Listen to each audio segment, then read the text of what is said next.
This podcast is brought to you by Rising Phoenix alongside the Milano Cortina 2026 Paralympic Winter Games. I don't even think I asked, will I walk again? I just asked, will I snowboard again? There's no just saying, this is hard, I'm stepping away. I was so committed to figuring it out, especially when we found out that snowboarding would be in the Paralympic Games, because it's not about winning a medal. It's not about being the best. It's about showing up and showing what's possible and helping other people do the same, like helping other people believe that they can do the same.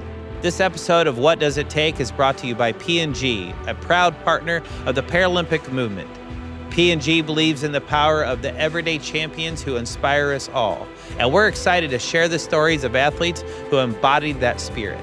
Welcome back to What Does It Take? On today's episode is somebody I've been looking forward to talking with for a very long time.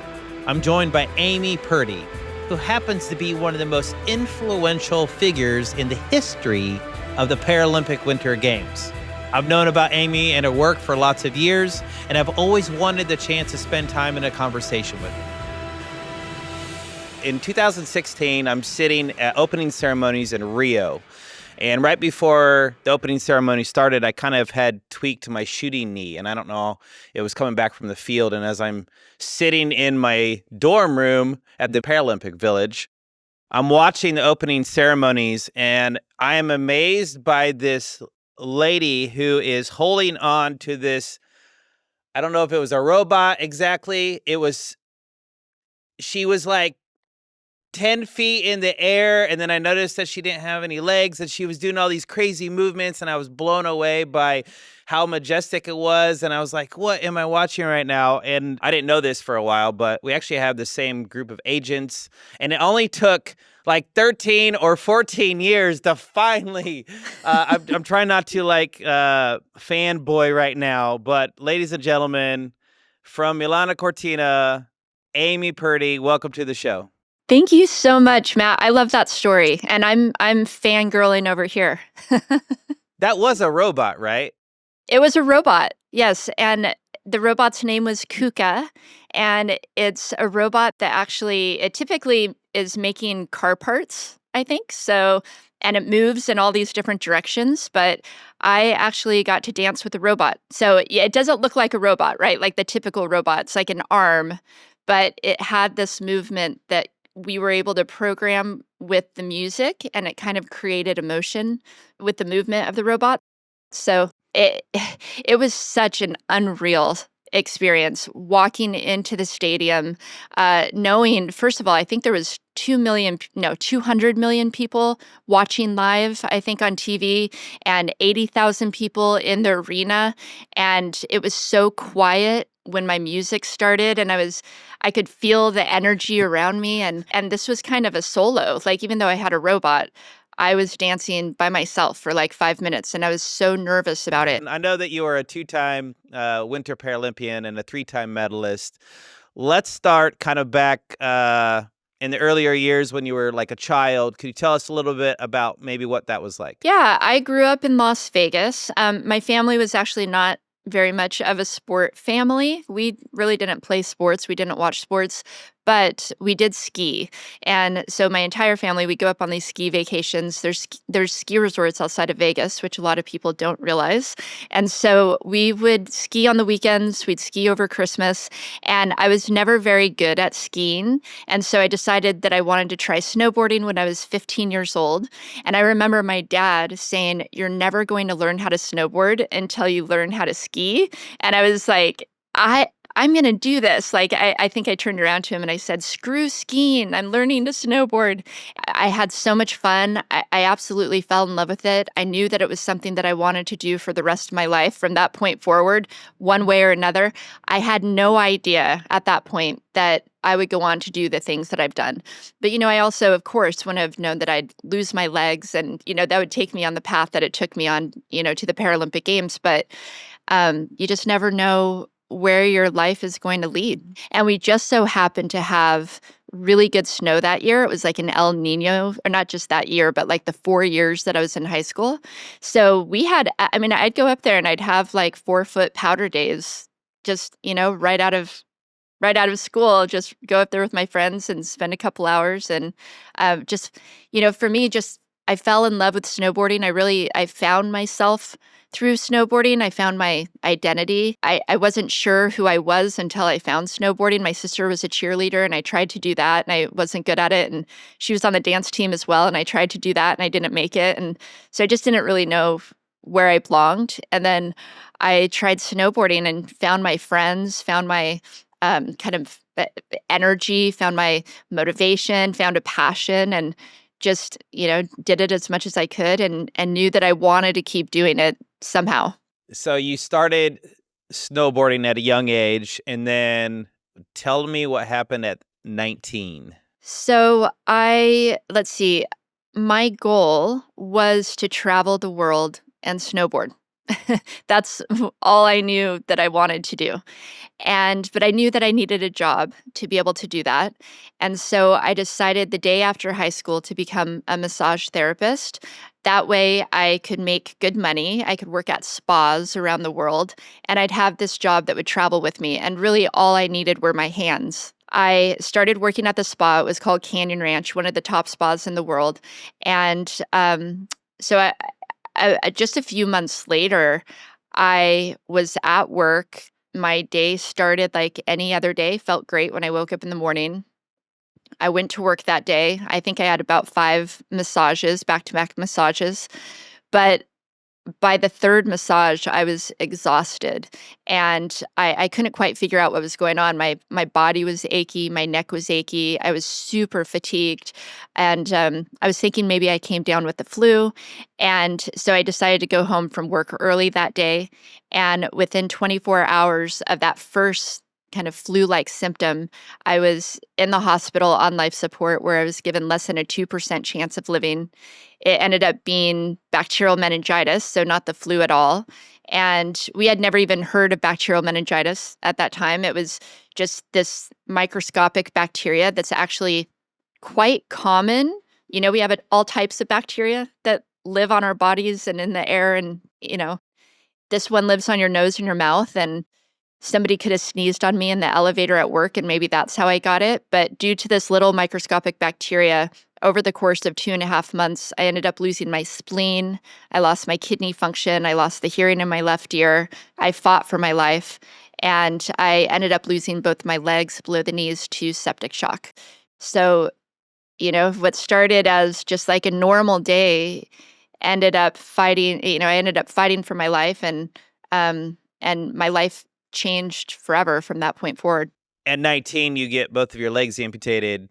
What's your mindset like at that point now? When it first happened, I was fighting for my life. I had more going on, to be honest, than just the loss of my legs. So much was happening at once. I was in full organ failure. I was in a coma for a while. I had a full near-death experience, like flatlined multiple times. So it puts things into perspective a little bit because I actually had more important things to think about than the loss of my legs at first. I was tired of people feeling sorry for me. Everybody who walked into the hospital room, just, their faces were so sad. My family was so sad. Everybody was so heartbroken. And I mean, I didn't know what to expect. I can't say I was positive by any means, but I also didn't really know what to fear either. I knew that I felt like the same person that I was when I walked into the hospital, just my life was about ready to dramatically change. I kind of just took it one step at a time. And I did give myself a couple goals. There was a time that really sticks with me where I was being wheeled into the operating room. That's when they were going to amputate my legs. And I was definitely scared. I mean, I had no idea what to expect for my life after that. And so I gave myself 3 goals just on the way to the operating room. And my first goal was that I wasn't going to feel sorry for myself because so many people felt sorry for me and it didn't feel good. My second goal was that I was going to snowboard that year because I had never missed a year of snowboarding and I wasn't about ready to. And the third goal was that when I figure all this out, I wanted to help others do the same. That makes me emotional. Um, just because thinking like I was able to go on and do that. And it makes me grateful. It really makes me grateful for every step along the way. I mean, no matter how challenging it was, because it all led here, and it led to an amazing path and meeting amazing people and being a part of an amazing movement. And so, you have to be grateful for like all the steps along the way, right? Like the challenges and the accomplishments, like the good stuff and the not so good stuff, because it all leads you somewhere, and it makes you into the person that you become. So I'm grateful for it. But going back to those moments, it was a mixture of having these. I was young and still had my future ahead of me, and was full of possibility. And at the same time, I was dealing with very real limitations and challenges that I had to navigate. I'm trying to, in my head, visualize, like I can never be on the same page as you because I never had anything to lose, right? Like I don't understand those feelings, but I can tell that those feelings are a lot. So when I'm listening to you talk, the fact that you went through all that and then you're like, you know what? I'm not going to let this wipe me out. I'm going to take the next things that I got going on, which is snowboarding, right? Like what decided after all of that you're like, you know what? I'm still going to try to snowboard. I was just so passionate about it that when I was in the hospital, all I cared about was, will I be able to snowboard again? That's the question that I asked my doctors over and over. In fact, my mom kept all the medical records and all the doctor's notes from the hospital. And pretty much every day, every page, every doctor is writing a note that says, the patient is asking if she can snowboard again, and we're telling her the same thing. We don't know. So snowboarding was just such a passion of mine, and that's I don't even think I asked, will I walk again? I just asked, will I snowboard again? And so just having that passion of snowboarding, I think, is what pulled me through those dark days. Like it gave me a future goal to focus on. And I remember laying in the hospital bed and seeing myself, just visualizing myself snowboarding again. And I visualized it so strongly that I could feel it. I could feel the wind against my face. I could feel my heart thumping. I could feel my muscles twitching. It was like I was snowboarding in that moment. And it made me feel so alive. And here I was laying there without my legs. And I didn't know how I would be able to do it, but having that feeling rush through me, it helped me believe that I could do it again. And so I just went on a mission to try to figure it out. And that just gave me a focus and kind of pulled me into the future so that I didn't get stuck where I was at. And so really, my motivation to walk again and walk again quickly and like get legs that fit good was that I wanted to snowboard that year. I lost my legs in August. And so I really, what had maybe 6 months to get into new prosthetics, get into my first pair of prosthetics actually, and to get up on a snowboard. And I ended up getting up on a snowboard. I think it was March is when I was able to get up on a snowboard, and then it's just one little step at a time. It's like all of a sudden I got on a snowboard and things didn't work well. Like my legs flew off, my snowboard flew off with my legs attached to my snowboard and went down the mountain. And I was on top of the mountain and body parts went everywhere and things didn't work out as planned at all. I couldn't feel my feet, nothing was set up right, but it's like that was the first step, right? And I I went back to my prosthetic shop and said, okay, we got to, figure out how to keep these legs attached to my body and figure out how to get my ankles to bend the way that I need them to. And we went on a mission, just, kind of figuring out different parts and tools and prosthetics that already existed. And we ended up taking a foot from one brand and an ankle from another brand and turning it around backwards and adding a bunch of wood to the heel and adding a bunch of duct tape, and basically made these feet, these kind of Frankenstein feet that I ended up being able to snowboard in. And then all of a sudden I was snowboarding and I was like, oh my gosh, you can actually snowboard with two prosthetic legs. I'm guessing at that time there wasn't anybody else with double prosthetic legs that was trying to snowboard. So you were like the pioneer of that. I think so. I mean, at that time, I did not meet anybody else who had two prosthetic legs that was snowboarding. At that time, I didn't know anybody with a prosthetic leg that was snowboarding, even one prosthetic. But I went on a mission to meet as many people as I could to figure out if there were other people out there. And I ended up like I was on the cover of our local newspaper in Las Vegas, and there's a picture of me with my prosthetics and a headline that's like Vegas girl is trying to snowboard again. And, some of this stuff was to just put myself out there to see who else was out there as well. And I mean, this is before social media and stuff, so you couldn't really connect with people. I would just get online and Google like amputee snowboarder, disabled snowboarder, like anything I could to try to find somebody. I was watching a sports show on TV and I saw the snowboarder. His name was Thane Mahler, and he was doing a tricks down the mountain. I think he was in Mammoth. He got to the bottom of the hill. He pulled up his pant leg, and he had a prosthetic leg. And it was the first time I saw an amputee snowboarder, and I was like, "Oh my God, I got to get in touch with this guy." I ended up this network, this TV network, doesn't exist anymore. But I went online. We didn't even have Google at that time, right? It was like AOL or something. So, anyways, I went online and I looked up this network, this TV network, and there was a phone number. I called it and I said, "Hey, you guys just aired a guy who has a prosthetic leg who is snowboarding." And the guy who answered said, "Oh, that happens to be my best friend, Thane Mahler." And he goes, "Here's his phone number." It was crazy. Like, how does that even happen? It was meant to be. So, 5 minutes later, I had his phone number.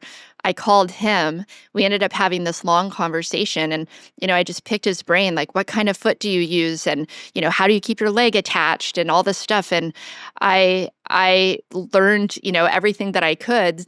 And then he told me about a few other snowboarders who were meeting up in Mammoth a couple months later. And he's like, you should definitely connect with these guys because they've got prosthetic legs and they snowboard. And so I connected with them.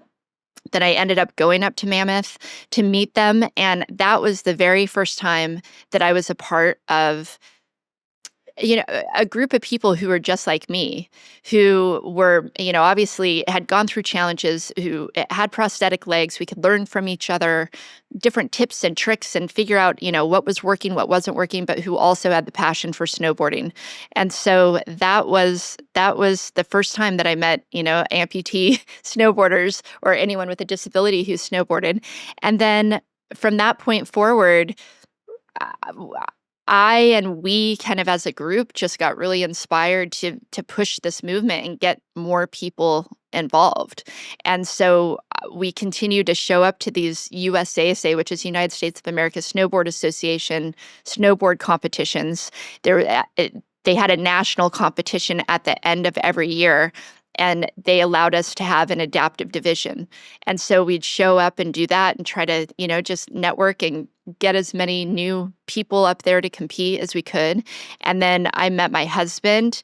And then we ended up we started our organization, Adaptive Action Sports, and became a really big push in the movement for adaptive snowboarding. But when I competed in Sochi, I mean, I was the only double leg amputee competing, I believe. And, so I didn't have somebody I could just call and say, what kind of feet do you compete in or do you snowboard in? I really kind of had to try to figure things out myself and then try to help others do the same. So when you were 19 years old to 2014 in Sochi, that's a lot of stuff has happened during that period of time. You go from getting both of your legs amputated to winning.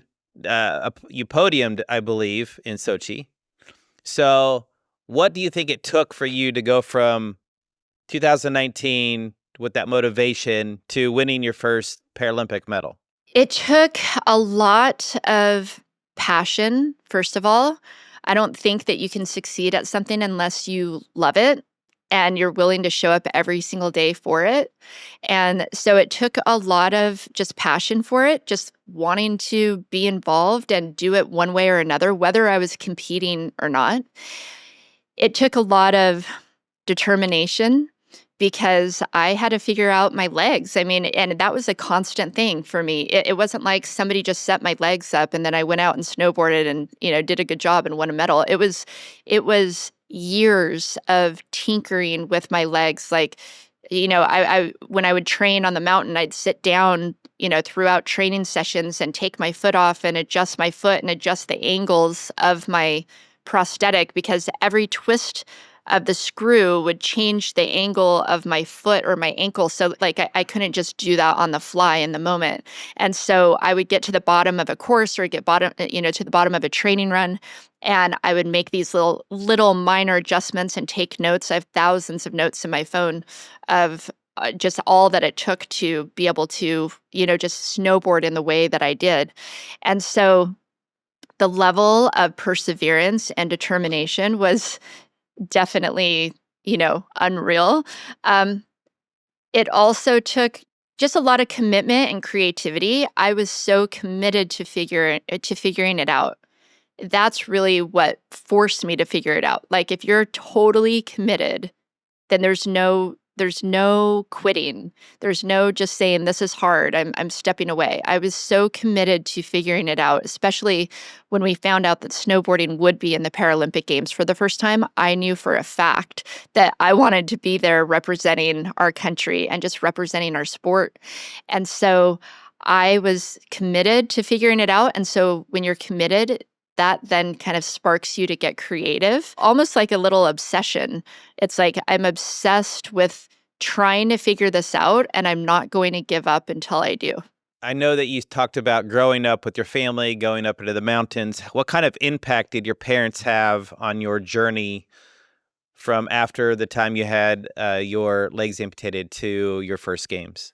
When I was in the hospital, they were by my side every step along the way, like my grandparents, my cousins, everybody. So, I was very, very grateful to be surrounded by a lot of support and love. I think that helped me just with my mindset going into now life with a disability is I just thought, well, at least I've got a lot of people who love me and I'm surrounded by a lot of love. So that was very, very helpful. And then uh, my 21st birthday, I ended up having a kidney transplant. My dad donated one of his kidneys to me. And I was always so grateful for that. And that also helped with my mindset as well, because I was just so grateful to have a second chance at life. So grateful to have my dad's kidney, which happened to match really well, and to feel healthy again and to be able to do the things that I loved again. And so I just kind of lean into that gratitude, even to this day, as much as possible. And here's kind of a fun fact. When my dad and I had our transplant, the average kidney transplant only lasted 9 years. And my dad and I just celebrated 25 years. Go on to do the things that I've done, all with his kidney has just been one of the greatest blessings, if not the greatest blessing of my life. And so there's a lot that, from losing my legs to where I'm at, like just having my family's support. Um, I certainly wouldn't be where I'm at today without it. Basically, you're superhuman. Basically, you got some of your dad's will and power along with your own will and power, which makes you double strong. And no wonder, I like no that. wonder you have accomplished all the stuff that you have accomplished. So Sochi's coming up. You found out that you're going to compete for Team USA. You fly over there. You land on the ground. You take a step out of the plane. What goes through your mind?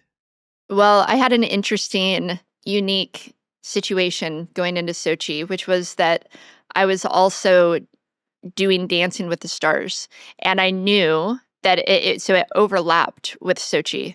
And so literally as the bus was pulling up into the Olympic Village for the first time, which was just amazing, right? Like, oh my gosh, we're like stepping out of the bus, walking into the Olympic Village. But right then news broke on Twitter that I was going to be on Dancing with the Stars, and my phone just blew up, and it was so surreal. And even some of the other athletes had seen it too. So all of a sudden, it was like, oh my gosh! And, which, by the way, I didn't even tell Team USA or anybody that I was doing it. Like, I didn't even tell my coaches because I was like, I'm doing this, whether you guys say I'm doing this or not.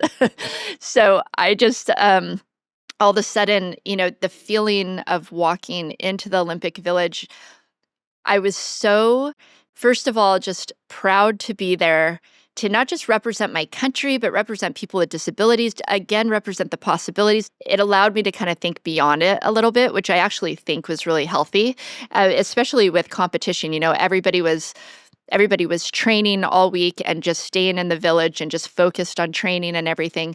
But for me, I was able to actually take a break. I would train in the mornings, and then I would dance with my partner because they flew him out to Russia, my partner, Derek Huff. So I would meet him in this old Russian hotel, in the basement of this old Russian hotel, and dance with him for like 3 hours each night after I would compete.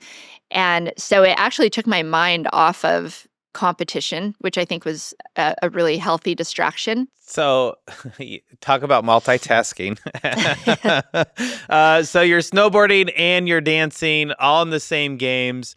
How soon after the games were over did the actual Dancing with the Stars start? I competed in Sochi. I won my medal. I stepped off the airplane, jumped in a car, drove straight to the airport, flew to Los Angeles. 24 hours later, I was live on Dancing with the Stars competing for the Mirror Ball. It happened like that. But also, I only had 3 half days, which was like 3-hour days, but I only had 3 half days to learn my first dance. Everybody else on the show had 3 weeks. You're given 3 weeks, but because it overlapped with Sochi, we only had 3 half days. And so in those days that I was snowboarding and learning to dance, I was, it was like cramming for a test. I was trying to learn this dance and be graceful. I couldn't feel my feet on the ground. And then all of a sudden I was competing.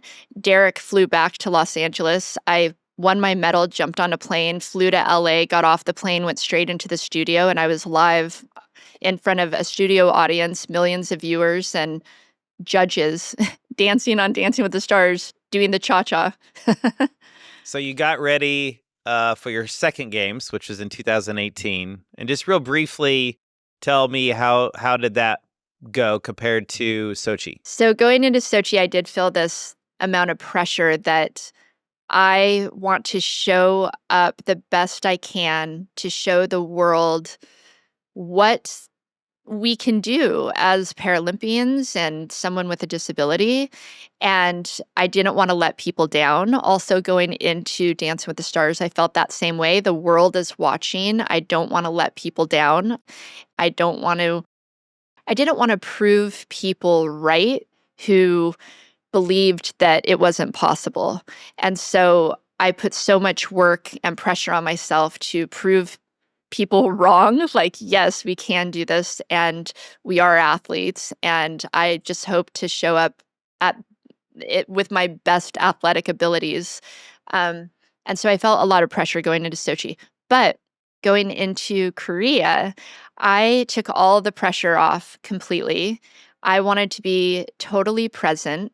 My husband was with me a lot of the time. We run our organization, Adaptive Action Sports. He was training athletes that were hoping to make the U.S. Paralympic snowboard team while I was on the U.S. Paralympic snowboard team. So we were actually able to travel together quite a bit to the different World Cups. And that was wonderful. And I wanted to be completely present in the experience, and I wanted to just enjoy every step along the way. And at that point, I didn't really care about the medals. It was just more about showing up. I'll tell you a quick story just because I'm in Italy.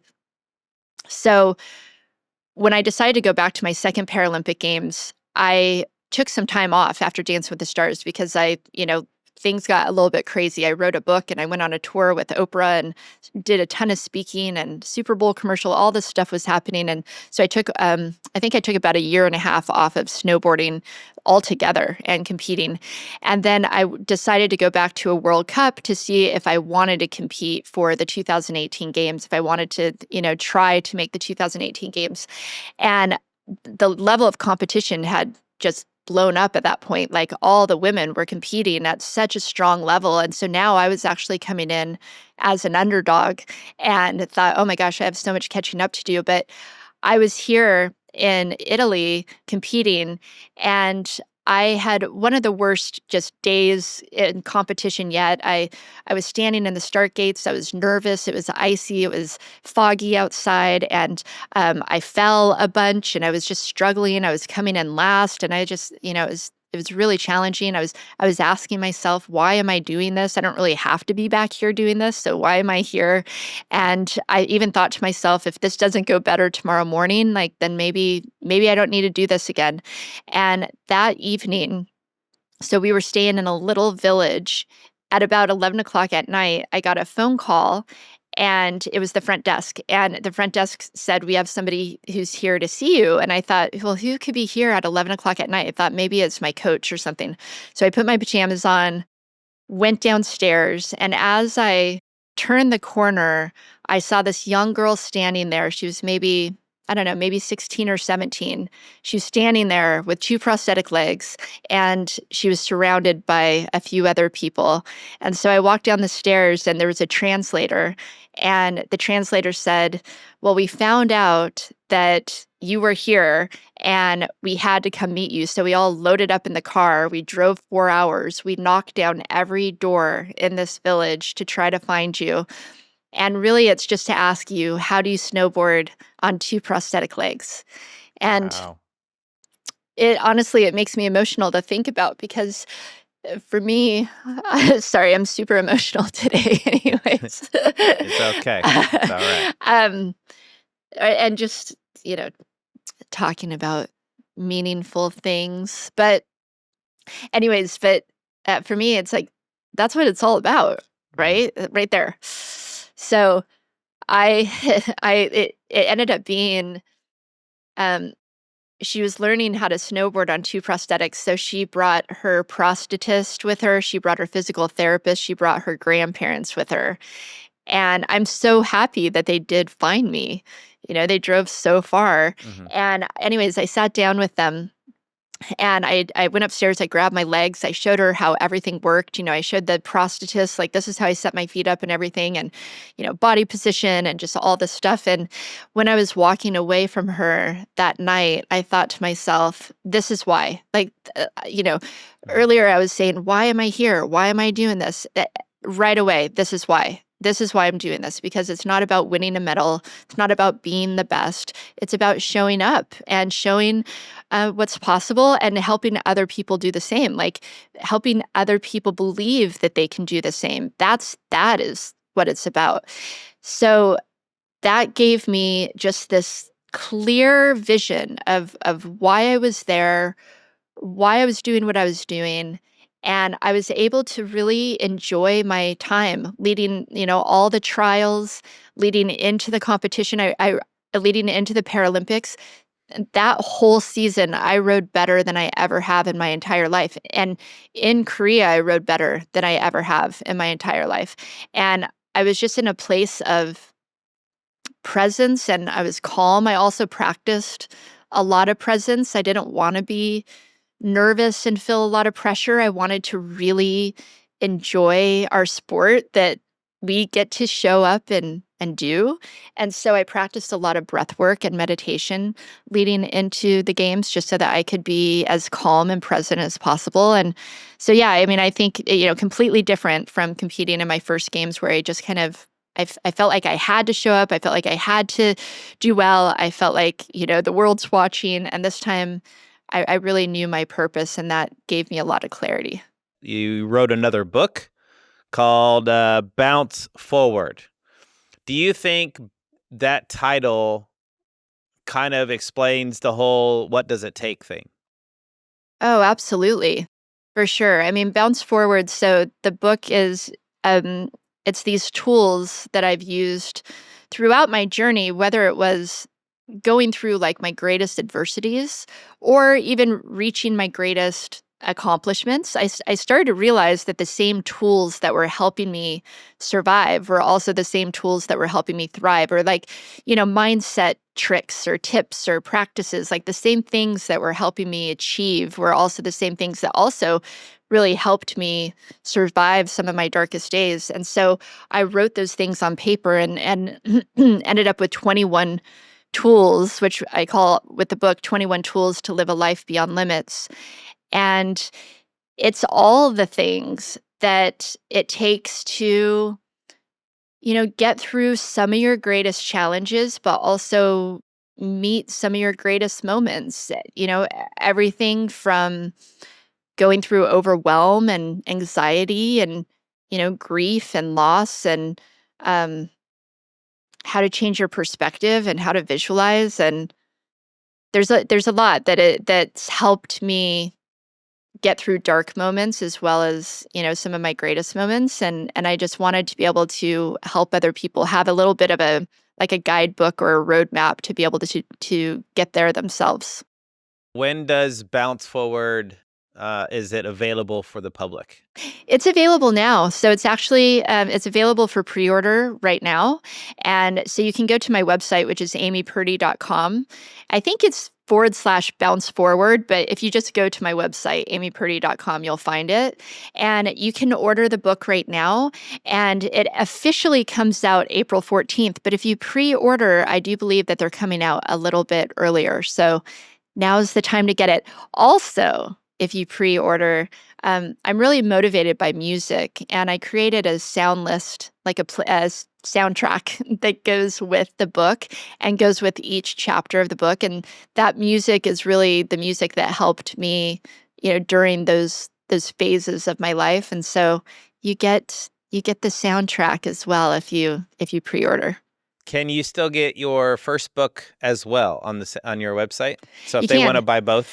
Yeah, exactly. So because they are quite different. So the first book was a memoir, and it's very much so my story of losing my legs and kind of finding myself and snowboarding and dancing and figuring all that stuff out. Whereas this book is it's almost a mixture of a memoir and a self-help, because it shares the journey that actually I've been on throughout my life, but specifically the last few years. I actually severely injured my leg about 7 years ago, and it forced me to retire from our sport. I went through 10 surgeries trying to save the remainder of my leg. I'm now going through it's been kind of years of prosthetic making. So I'm like almost back to the start a little bit. And that's really what made me want to write this book. Was all of a sudden I was back at the beginning of trying to figure out, okay, who am I now? And having to persevere through a lot of challenge and have a lot of uncertainty. And so I decided to just write down the things that were helping me. What's your thoughts on, how far the Winter Paralympics have come, and now the fact that it's in Italy as well? The Paralympics have come so far, because before I lost my legs, I didn't even know about the Paralympics, and then I found out about them after I lost my legs. And then to see how much it's grown. And I think social media is such a big part of that as well, which is amazing. I think social media is like just fantastic for Paralympians and the Paralympic movement, because we can tell our own stories any way that we want to. We don't have to wait on the media or sponsors, or you don't have to be necessarily invited to the table. Like, you can show up and create your own platform. And I really encourage Paralympians to do that, or Paralympic hopefuls, or just anybody out there with a disability, because there's just there's a huge movement right now with the Paralympics, but also, and the platform, but just telling your stories is so important. So anyways, I think so much of that has helped the Paralympic movement. I want to know, I guess, name one thing about Italy, because you've been there before, and you're there now. So people that are flying over for the Winter Mhm. Games coming up in like a couple weeks or so, What is one thing you'd want them to go check out? Well, we haven't been able to see a ton of stuff. We've been so busy. We've been to all the venues here. So, oh my gosh. I mean, I'll tell you what, every sport you can go to, right? I'd imagine ice hockey is going to be, it's like sled hockey. We just watched the women last night win gold in ice hockey, and it was unreal. And so, whoever can come over here and watch sled hockey is like, it is so fun. That is such a fun fan experience as well. Just the whole place goes wild. I absolutely would say sled hockey if you're here in Milan. I mean, but you know what? All the sport, if you're up in the mountains, of course, I'm going to say snowboarding because I think it's just one of the most exciting sports that is in the Paralympic Games. The next question I have for you is, what does sport mean to you, and where would you be without it? I think sport to me means empowerment, being empowered in your abilities and in your mindset and figuring out what you're capable of. And where I would be without it is definitely not here. um, honestly, I have no idea. I'd be maybe a massage therapist in a spa somewhere. Who It's knows? it's amazing just for me looking on the outside, watching your story, and of course, it's very public everywhere, right? But I feel like it's given you a purpose. You know what I mean? Oh, man. Oh, big time. And I didn't grow up an athlete. So I found sport. I really found sport. Like, yes, I snowboarded in high school, but I didn't feel like an athlete. It's not like I was training for anything. I was just snowboarding for fun, right? So it wasn't until I was training for the Paralympic Games that I really felt like an athlete for the first time. And I was 30 years old when that hit. And so I really found like really the purpose of sport and the empowerment that you feel through sport. I found that later on in life, and it completely has changed my life. And it's almost like everything I've learned from sport I've been able to apply to everything else in my life as well. In one word, what does it take to do what you do? Vision. That's when I was thinking about your story too. That's what I was thinking about in my head. That's amazing. Okay, Amy, listen, we're out of time. I want to say thank you so much for being on the podcast with me today. But do you have time for a quick little game? Sure. I love Okay. games. I always have Okay. time for a game. I've been doing this with all the guests that come on. So we call it Zero Chill. I'm going to ask you, probably 5 or 7 questions. Don't overthink it. You can make up answers. Answers need to be short and sweet. And the object is to get through them as fast as possible. Oh gosh, these are the types of games I'm actually not good at. But This is Zero Chill with Amy Purdy. One part of Italy that everyone should visit. Milan, Yes. One Italian food that everyone should try. affogato. Okay, I need to Google that. It's gelato and espresso, and you got to have it when you're here. Okay, espresso or cappuccino? Cappuccino, Spaghetti, linguine, or tortellini? spaghetti. One thing viewers will love about the Milano Cortina 2026 Paralympic Winter Games. Everything. If you could compete in a Winter Paralympic sport besides snowboarding, which one are you choosing? uh, er, e- sled hockey. Oh, perfect. One thing you do to relax when you're not training. Play with my dog. Your hype song before a race. It was I think I'm saying it right. Tommy and Paula, Elephant. Your pre-race ritual or superstition. Gosh, ritual would be. I just ate the same thing every single time before I raced, 100%. And I had a peanut butter and jelly sandwich in my pocket.